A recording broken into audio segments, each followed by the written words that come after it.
Selamat datang di channel Cahaya Islami.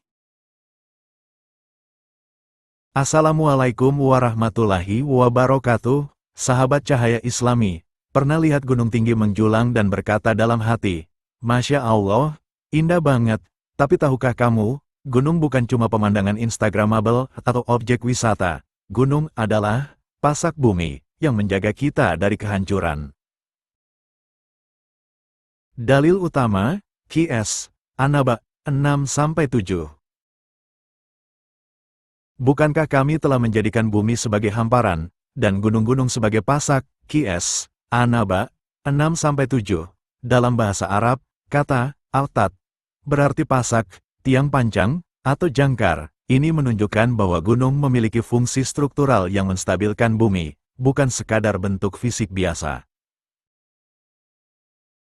Gunung sebagai penahan guncangan, Qs. Al-Anbiya 31. Dan kami jadikan di bumi ini gunung-gunung yang kokoh, supaya bumi itu tidak goncang bersama mereka, Qs. Al-Anbiya 31. Ayat ini menjelaskan secara langsung fungsi ilmiah dari gunung, yaitu sebagai penahan getaran dan guncangan bumi. Padahal, ayat ini diturunkan lebih dari 1400 tahun yang lalu, ketika manusia belum mengenal konsep lempeng tektonik, subduksi, atau gempa bumi. Hadits sahih tentang gunung sebagai penenang bumi. Dari Anas bin Malik radhiyallahu anhu, Rasulullah shallallahu alaihi wasallam bersabda, ketika Allah menciptakan bumi, ia bergetar, maka Allah menciptakan gunung, lalu menancapkannya di atas bumi, maka bumi pun tenang. Hr Ibnu Hibban dalam sahihnya, dinyatakan hasan oleh sebagian ulama, ini bukan dongeng, ini bukan mitos, ini adalah realita ilmiah yang baru ditemukan di zaman modern, tapi telah disebutkan dalam wahyu sejak dahulu kala.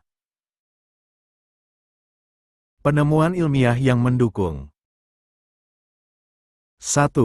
Struktur gunung tertanam ke dalam bumi. Ilmu geologi menemukan bahwa gunung memiliki akar yang tertanam ke dalam kerak bumi, persis seperti pasak, seperti gunung es di lautan, yang tampak di permukaan hanyalah sedikit, tapi yang tertanam di bawah jauh lebih dalam. 2.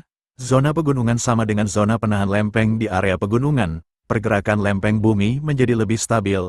Pegunungan berfungsi sebagai zona penahan dari potensi pergeseran lempeng besar-besaran. 3. Teori isostasi gunung membantu menjaga keseimbangan kerak bumi di atas lapisan mantel yang lebih cair di bawahnya. Semua ini baru ditemukan abad 20, sementara Al-Quran telah menyebutnya 14 abad yang lalu. Pelajaran dan renungan. 1. Gunung bukan sekadar indah, tapi penuh makna.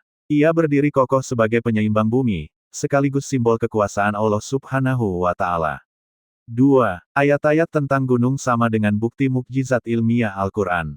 Tidak mungkin Muhammad Shallallahu alaihi wasallam yang umi tidak bisa baca tulis, menyebut gunung sebagai pasak secara ilmiah tanpa wahyu. 3. Tanda-tanda kiamat juga berkaitan dengan gunung.